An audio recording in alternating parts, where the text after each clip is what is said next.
Welcome, everybody, to episode 2 of Associations Now Presents, an original podcast series from the American Society of Association Executives. And we'd like to thank our episode sponsor today, Visit Omaha, for the support of this podcast. My name is Lowell Aplebaum. I'm the CEO of Vistacova, typically hosting the Association Rockstars podcast, but really excited and overjoyed to have the opportunity today to facilitate a meaningful conversation around workforce development with two brilliant minds in our community.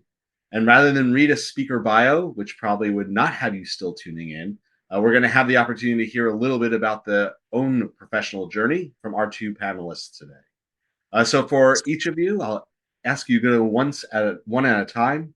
And if you could please tell us a little bit about who you are and where you work, about as we're thinking about workforce development and professional journeys that have led you to places of the association community. Tell us a little bit about your journey. Haley, do you want to go first?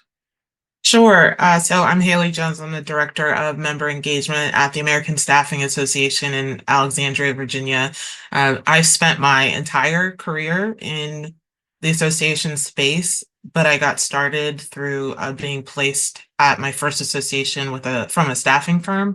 Ironically, X amount of years later, so I don't necessarily age myself. I now work at the trade association that represents the person who was once a member who got me into associations to begin with. I started in associations through member care. I was answering the 800 line, processing applications, moved into the membership department. I spent the first half of my career in membership. The latter half has been in governance and volunteer management, leadership development. And then the last almost 5 years now has been also in the DEI space. I oversee a team of three and a half, four people who run all of basically 8 of the 9 engagement programs that ASA has. And my main focus is our DEI initiatives. Honestly,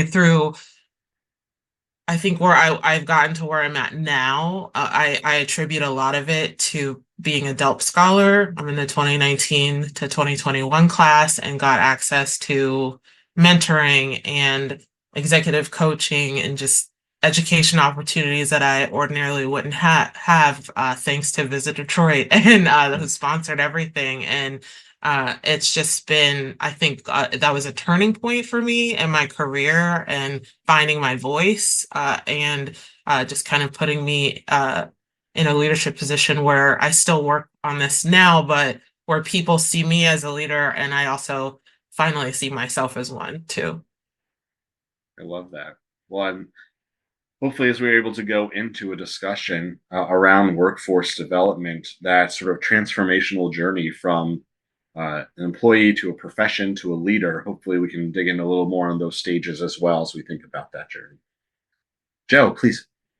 Yeah, so I'm Joe Lindhal. I serve as the CEO for Mission MSA, which is a nonprofit organization for patient advocates and research around multiple system atrophy, which is a rare neurodegenerative disease closely aligned with Parkinson's, but has the size and progression of ALS. I am with MCI USA, which is a management company. So I think I share many similar stories and journey as Haley. I was placed through a temp staff firm with the Association Management Center right after I graduated with a degree in journalism from DePaul, go Blue Demons, right in front of the recession where newspapers were failing, no one wanted to read or at least pay for it. The whole industry was turned upside down. So I was placed in this firm and I ended up really loving the world, as I think is a very common story for us association professionals. Doing a lot, starting in marketing really after the first 2 years, more operations and governance. Moved out to DC where I got to work for the Child Life Council, and then also worked at the American Staffing Association where Haley is now, where I had my, your association full circle moment. Like I get to support an industry that really has done so much for me to where I am now.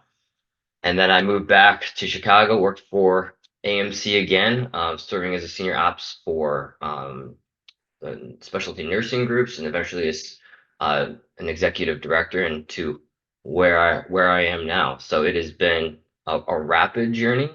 You open your eyes and you're like, oh my gosh, what has happened? How am I here already?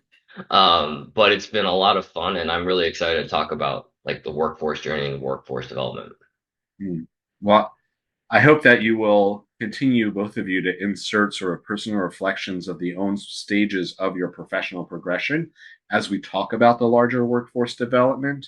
What's interesting, I think, about both of your backgrounds, besides it's amazing that both of you were found associations by being placed in them. I'd be interested in a research study on like what that percentage looks like. Is that as we now go into a discussion on workforce development, there's really a duality that we're discussing. One is the place of workforce development within the association community itself, and then the larger societal challenges or opportunities of workforce development across many industries. And I imagine from an American Staffing Association, you see many different lenses. We all, of course, are well enmeshed in the association industry. And so I welcome sort of either of those paths that you want to explore with the topic. I'll start sort of big and broad, which is just as you think about workforce development in general, from what you've experienced and from your insights, what trends do you see? What would you identify as some of the big markers of challenge, opportunity, or the way things are going? Haley, do you want to go first? Yeah, so this is something we do talk about a lot with our members, and especially in kind of hearing what they're seeing as they're putting people to work. And one of the biggest ones is probably the emergence of AI and the fact that people really need to learn it. And there are people who think that AI is going to remove other people from the workforce, and that probably will happen in some instances, but there's also a way to use AI as more of a partner and not a crutch or a replacement to your responsibilities, and being able to kind of learn how to use it to help with maybe administrative tasks, or help you get past. I know several of us have used it for writer's block, and and then going back in and kind of using it to, going through it with to read for comprehension, to make sure that what it does dump out, one is accurate, or you make it accurate, and also that it makes sense. But it gives you the opportunity, if you are using it, to be able to focus on higher level work and higher value things. But I just had a conversation about 2 weeks ago about this, where everyone's starting to learn AI now. I had a owner the other day say, I'm going to become obsolete, so I'm learning how to do all of this now. He's, I think, in his 60s, and has been in the business for over 30 years, but is also trying to keep his business relevant. So it's been interesting to see kind of the different facets of it. There's also a bias issue when it comes to AI that we can get into later, but because that definitely can hurt minority communities in certain ways. But yeah, we've been talking a lot about AI, and just also kind of really upskilling to either learn that, or learn other skills to help further your career. Joe? Yeah, the general workforce piece is, I think that some of the trends that when we look for talent, at least from an employer standpoint, is we are looking for kind of willingness to adapt, having some comfortability with technology. And for how we operate as a workplace is we are almost completely remote. So our team is everywhere. We have to there has to be the level of comfort of having these video conversations, having to use SharePoint, how to do video calls, how to be comfortable doing some of these things that are really important. And from kind of piggybacking on what Haley's saying, as a small staff, especially, AI presents a lot of opportunity, I think. It's not going to replace a lot of what we do yet individually, but it certainly can act as an accelerator or simplifier in a lot of our processes. For example, we have a support line that is open where you can speak with a social worker if you have any questions about your diagnosis. no one really generally knows about multiple system atrophy until they have to know about multiple system atrophy. And in that context, you're dealing with folks that want everything. They want to literally swallow the ocean. And it's a really hard thing to do.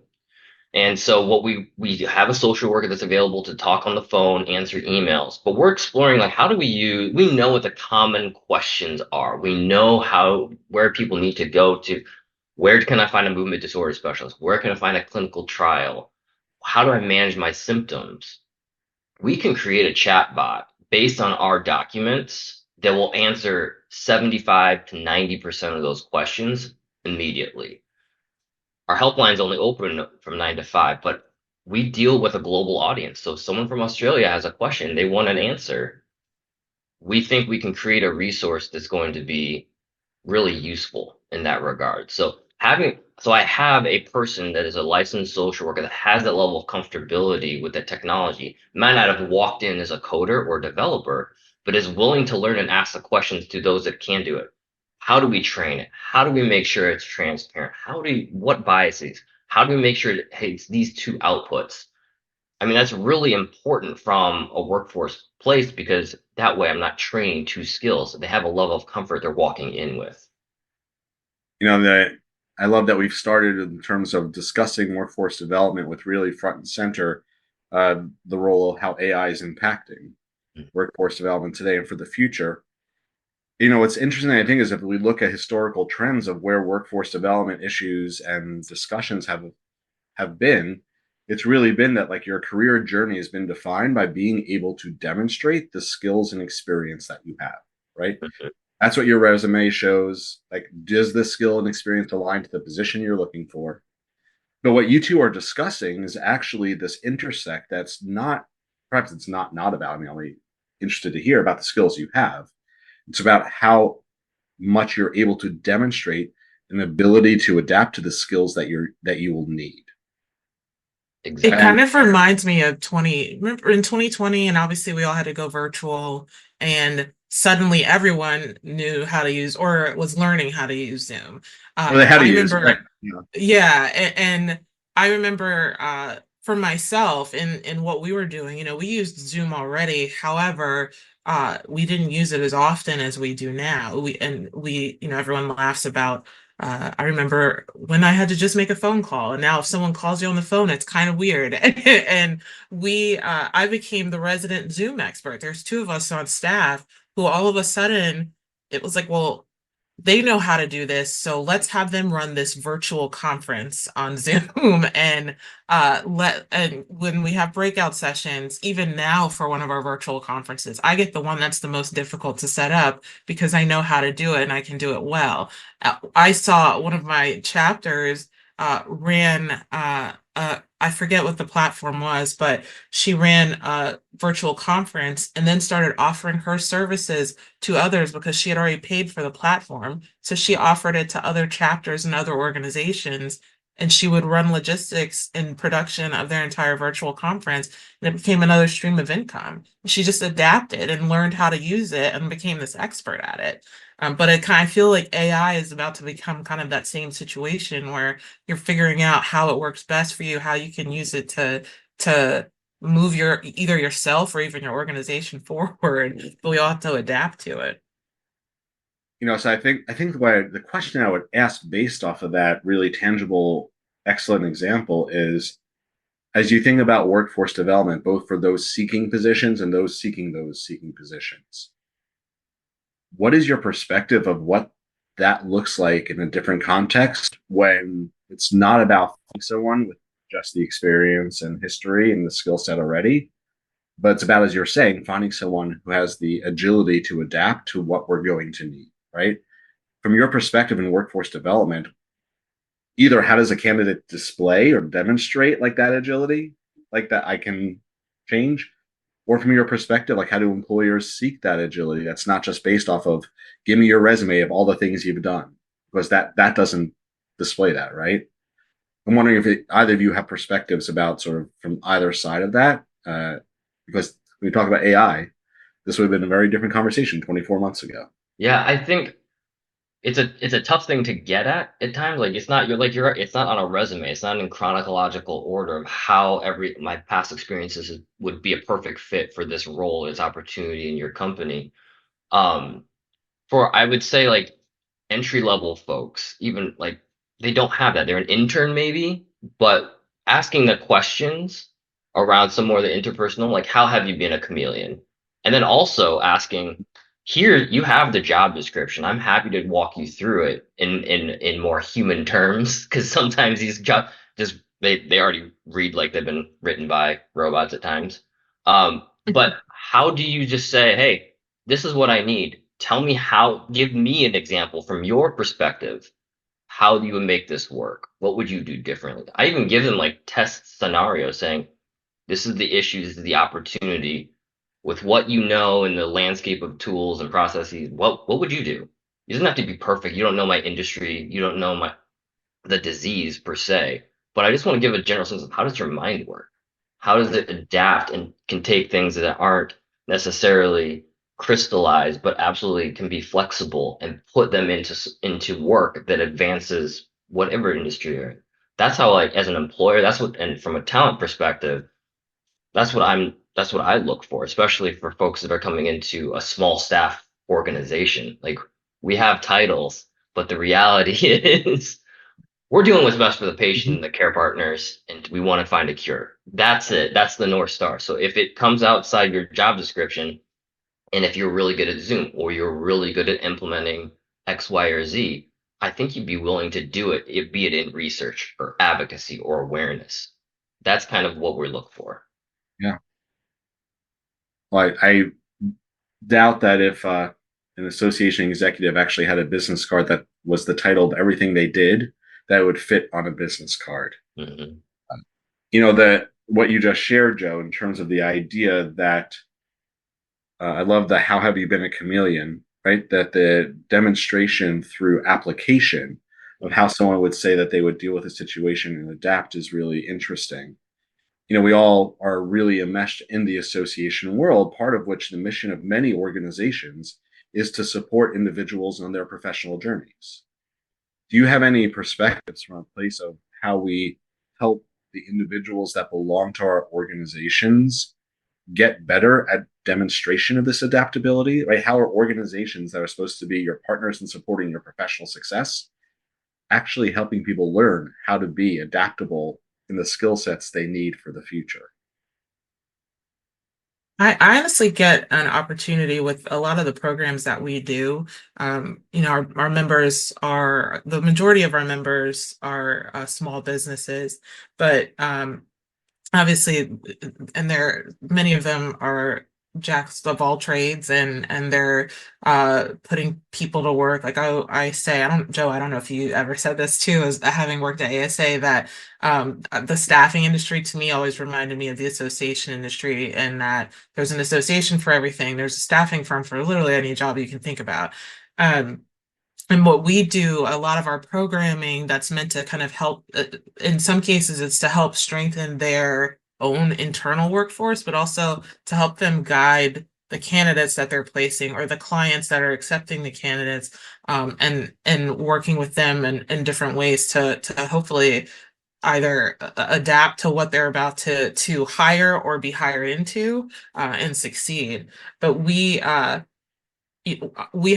one member in particular who I always love hearing about them. Their focus is skills first, and so they're taking these great skills that their employees or candidates have, and they're finding the best fit for them in the workplace. Whether like I think of one story where a person, it was actually someone who had special needs, and he was uh not doing well at a job site, and they realized, and he was also nonverbal, so he couldn't necessarily express what he didn't like about the job, but they knew that he liked something down the street, because he was always going to a car wash and was an amazement at these cars. So they thought, well, why don't we focus on what he likes and see if we can get him a job down there? He still works there, and he drives off the cars in a car wash. He watches them go through, but he's succeeding in this role because it's something that fit him, and they focused on his skills and interests first. I love that. the employee-centered, the people-centered approach to that, right? That how do you balance the needs of an organization or a company and what they think they need as a skill set by recognizing the strengths and interest and potential in the individuals that work for that company, and have that be something that can be hopefully something in harmony. Haley, that's a really nice picture of like what ideally a workforce could look like. We'd like to take a quick break from the conversation for a word from our episode sponsor, Visit Omaha. Welcome to Omaha, where productivity meets the after party, where unprecedented growth takes flight with a $950 million airport expansion, where 346,000 square feet of downtown convention space and 3,500 plus downtown hotel rooms meet 90 restaurants, pubs, and shops within walking distance, where morning lattes meet 5 o'clock craft cocktails, where colleagues meet in our sprawling 72-acre downtown urban oasis, where in 2027, a modern streetcar will take you to even more entertainment, restaurant, and hotel options. For more information, check out visitomaha.com/meetings. You know, I want to shift, if I can, a little bit just to recognize that while there are sort of general workforce challenges out there, I'm curious as we go into a lens, D&I lens, what roles do you see the associations playing in the future of workforce development when it pertains to diversity and inclusion? Do you think there's a role for our professional organizations as we think about workforce development paths and have a lens towards minority communities or the need for a more diverse workforce? Yeah. Oh, do you want to go first, Joe? Go ahead, Haley. No, I was just going to say, one of the things, it's an unfortunate reality that we have to put it this way sometimes, but it's also effective. DEI affects your bottom line positively if done correctly, and that's something that I'm the staff liaison to our IDEA group, which is Inclusion, Diversity, and Equity Advocacy, and we are just promoting the business case to our members and to understand why these inclusive practices essentially help your bottom line, help your retention with your employees or candidates for that matter, but also just make it a better place and environment to work. But I think that one of the ways that we can play a role in this is just at least setting not a standard per se, but maybe a good example. I always hesitate to say best practices, and I try to say effective instead. But showing effective ways that you can incorporate DEI into what your workforce and helping. I don't even know, but helping them succeed. I just think that that's where associations can help, and having things that they can model after, even for us, for other orgs who are kind of modeling DELP-like programs for their respective organizations. That's where ASAE, I think, has played a huge role. We've all seen the success of the DELP program, and we're starting to see other organizations do something similar to try to have that same success for whatever that population is.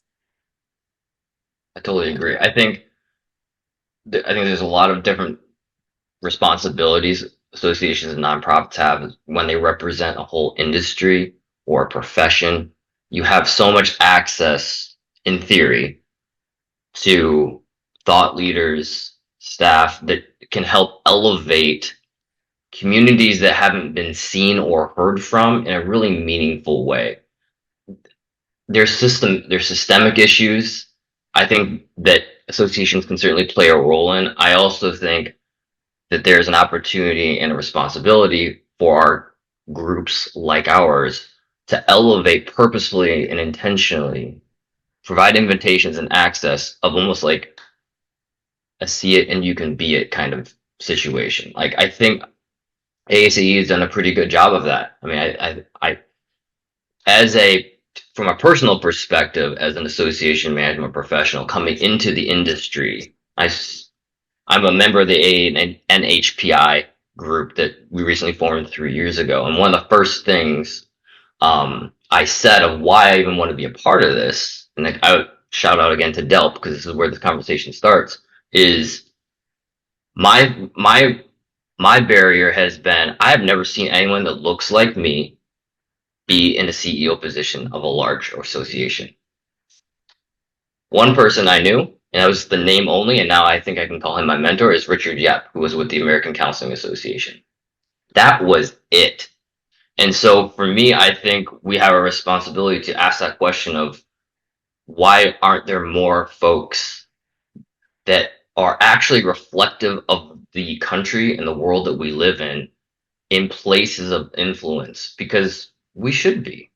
I mean, I do think there's a responsibility for associations to be reflective of their industry, and there are underrepresented people and communities that have the ability to be elevated, not because of tokenism, but because they're really good at their jobs and they've been asked to do it.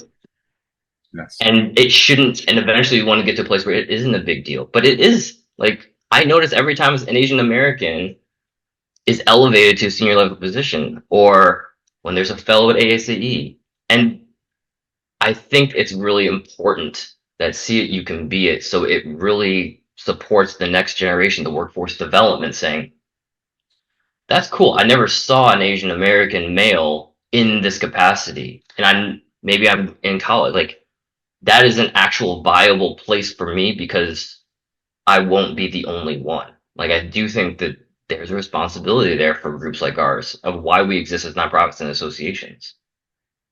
How do you think associations can prepare themselves for these evolving workforce needs? Thinking back to where we started, right? Like adaptability and what we need to demonstrate in the future for successful career journeys. How do associations prepare themselves to be able to address those workforce needs while also, as you're saying, meaningfully maintaining a focus on minority communities, knowing that it creates a better whole community, a better industry, a better bottom line, Haley, as you said, right? Like all the benefits of doing so. Any thoughts or examples that you've seen about how associations prepare themselves or take action on that? I think you have to be prepared and also forward thinking.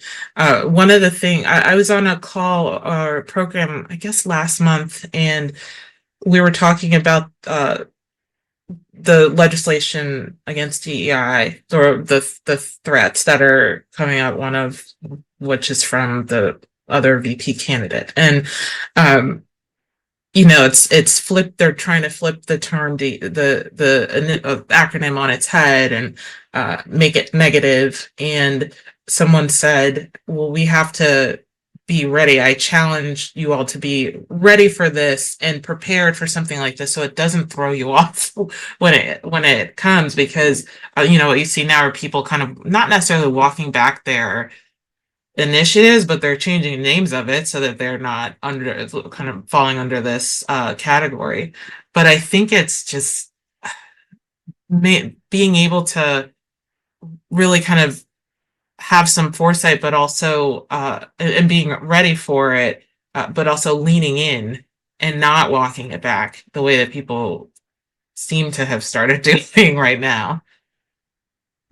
Yeah, I don't have terribly much to add. I think preparing the wants and the needs of the workforce while keeping a focus on underrepresented or minority communities is one and the same. Like, I just feel like what we hear and see from folks that are coming up is they want to have that type of education. They want to have these discussions.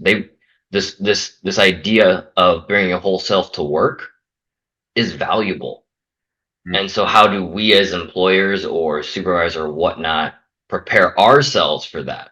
How are we going to react to that? What level of conversation, what level of resources do we want to put around this? That's what I think is really an interesting conversation, because I think the conversations you might have with your managers, your directors, your admins, your coordinators probably sound different than the CEOs. And how do we get to a closer alignment and transparency around what is valuable when we prepare the workforce for these DEIA type of discussions? And what's the expectation of the employee from the employer? Is it an email celebrating AAPI Heritage Month and then nothing happens? I don't know. And is that, I mean, so how are these questions being asked and earnestly and honestly? So I think I kind of see this as one of the key needs for workforce development and consideration moving forward. I know we talked about a number of questions beforehand, but both of your responses makes me want to ask one last one, which is not on the list. Which is, I'd love to hear if you have any thoughts about the implications and needs of culture within an organization as we think about minority community involvement, commitments, implicit or explicit to diversity and inclusion, or in general, a shifting workforce trends. Like, what are those cultural pieces internally that are going to lead to better organizational success in workforce development? Because I heard elements of both of what you said, not just process, but culture. And then if you have any reflections on sort of insights of cultural commitment or direction organizations need to embrace to see more workforce development success, I'd love to hear any of those cultural reflections. I think for me, it'd be not tiptoeing around it. DEI is not a bad thing, and I think sometimes people get uncomfortable with it, and it's not always meant to be comfortable conversations when you're talking about certain things, especially for us as minorities who see things through a different lens, experience things completely different than others do, because sometimes people do just look at us differently because of the color of our skin, or because someone who might have a disability or whatever it is.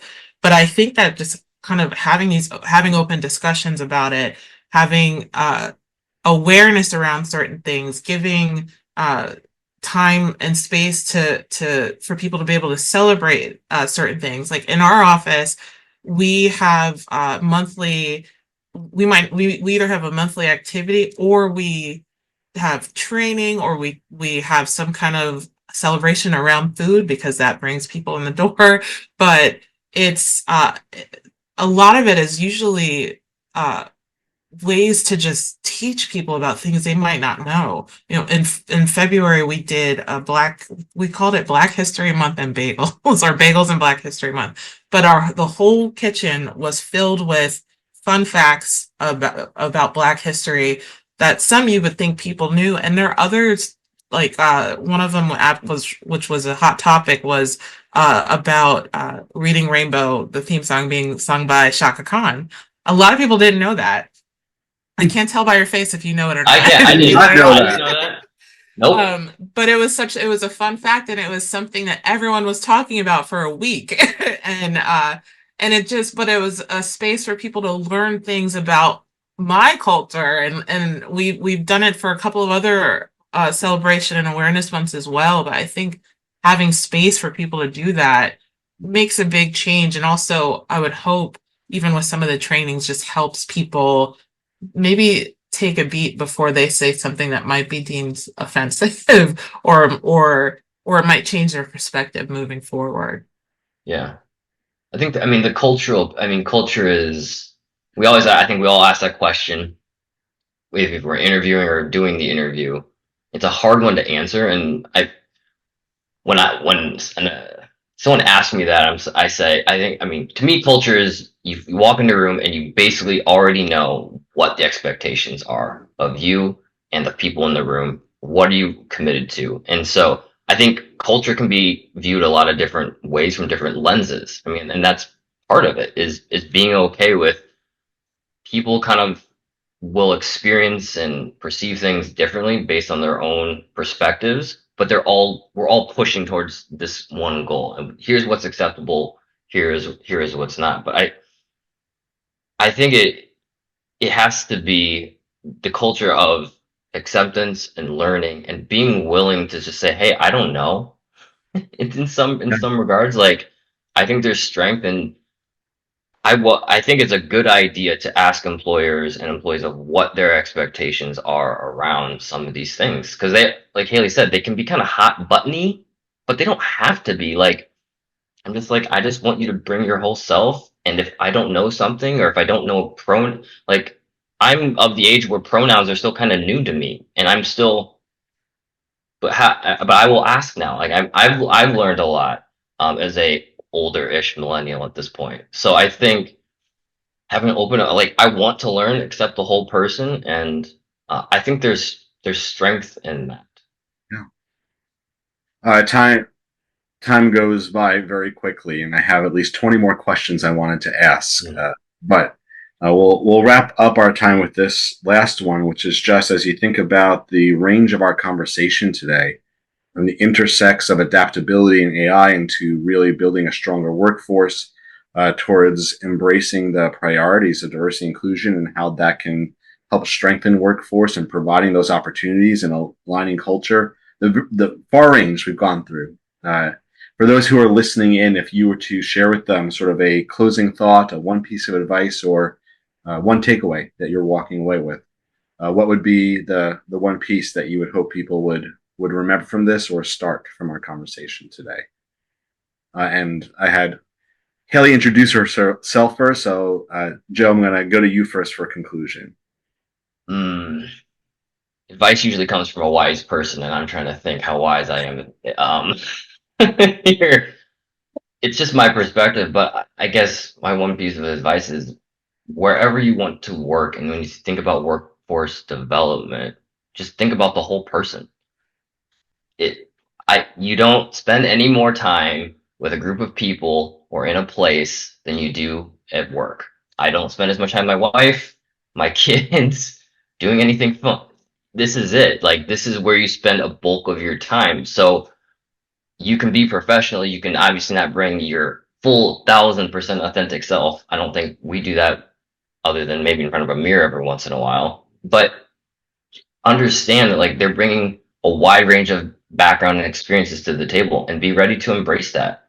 I think it's positive. All right. Haley? So I'm also going to offer advice, and this comes from the lens of I was a college basketball coach, so I tend to operate with my team the way I would operate with my players, especially in terms of development. So I would say, just as far as development of your employees, it's finding out what motivates them, finding out what interests they have, and maybe where they see themselves going in their career, but not necessarily long term, but at least in the next few years. I've done that. Every year I ask. Well, I have one person on my team who's actually been with me for over a year, and every year since I've become her supervisor, I say, "Tell me what you want to work on this year. Tell me where you want to go, where you see yourself going as far as your career," because she's decided she really likes associations. She finally started referring to herself as a component relations professional. And so I said, well, tell me what things you want to work on so that I can help you get there. Because to me, if developing your workforce in my eyes, I'm developing you either for promotion where we're currently at, or for whatever your next role is, whether it's at our association or not. And I enjoy coaching people, and so that's sort of the approach that I take. But it's really finding out what gets them going, so that you can encourage that and kind of cultivate it moving forward. I love that. We can't thank you enough, both of you, for your time today, for being willing to bring your wisdom and your insights and your experience. We've all benefited from it, and really good thoughts on the workforce ahead and how we need to be chameleons for success in there, and the skills that we develop and bring forward. Thanks to everyone for listening to this episode of Associations Now Presents. We hope you'll join us each month as we explore key topics relevant to association professionals, discuss the challenges and opportunities in the field today, and highlight the significant impact that associations have on the economy, the U.S., and the world. Again, we'd like to thank our sponsor, Visit Omaha. And for more information about them, you can check out visitomaha.com/meetings. We hope that you subscribe to our podcast on Apple, Spotify, or wherever you listen to your favorite podcasts. For more information on workforce development in the association space, visit Associations Now online at associationsnow.com. We hope you'll join us next month, where we'll have part 2 of our discussion on workforce development. We hope to see you there. Thanks so much for tuning in.